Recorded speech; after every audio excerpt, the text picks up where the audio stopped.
তিতাবৰ নাৰায়ণপুৰ পাণবাৰী চাহ বাগিচাৰ বৰনামঘৰত সেউজ সাংস্কৃতিক গোষ্ঠীৰ উদ্যোগত অনুষ্ঠিত কৰা গ্ৰীষ্মকালীন কৰ্মশালাত খোলবাদন, সত্ৰীয়া নৃত্য, ভাওনা অভিনয় 14 জুলাইৰ পৰা 31 জুলাইলৈকে অভিজ্ঞ প্ৰশিক্ষক পূৰ্ণ বৰা, দেৱজিৎ শইকীয়া, প্ৰিন্সিপিয়া শইকীয়া আৰু দীক্ষিতা শইকীয়াৰ দ্বাৰা প্ৰশিক্ষণ দি থকা হৈছে। সেউজ সাংস্কৃতিক গোষ্ঠীৰ সভাপতি তৈলক্য শইকীয়া আৰু সম্পাদক সুনীল ভূমিজৰ দ্বাৰা পৰিচালিত অনুষ্ঠানটিত কমেও 50জন পৰীক্ষাৰ্থীয়ে প্ৰশিক্ষণ লৈ আছে। তিতাবৰৰ পৰা ৰঞ্জিত বৰুৱাৰ ৰিপৰ্ট, D24 নিউজ অসম।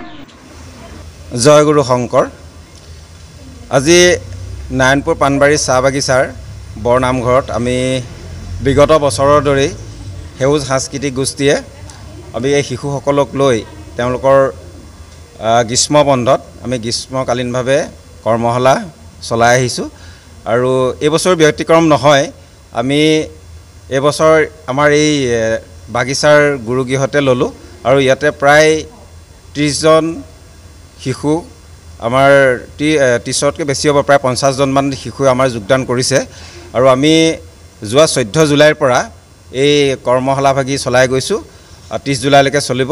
আমাৰ ইয়াত আমি লৈছোঁ খোলবাদন, সত্ৰীয়া নৃত্য আৰু ভাওনাৰ অভিনয়।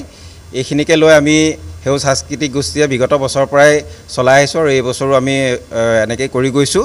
আৰু আমাৰ প্ৰকৃততে উদ্দেশ্য, আমি গুৰুজনাৰ যি নীতি আদৰ্শ তাক আগত ৰাখি আমি শিশুসকলক চিনাকি কৰাই দিব বিচাৰিছোঁ আৰু শিশুসকলে যাতে গুৰুজনাৰ কৃষ্টি সংস্কৃতি চিনি পায় আৰু আগুৱাই যাব পাৰে, তাৰে কামনাৰে আমি এই গোষ্ঠীটোৱে প্ৰতি বছৰে আমি এই গ্ৰীষ্মকালীন কৰ্মশালা চলাই আহিছোঁ আৰু ভৱিষ্যতে আমি এনেকৈ এই কৰ্মশালাভাগি চলাই যাম আৰু আমাৰ শিশুসকল যাতে আধ্যাত্মিক দিশতো আগবাঢ়ি যায় তাৰে চিন্তাৰে আমি এই কৰ্মভাগি আগবঢ়াই নিছোঁ। ধন্যবাদ।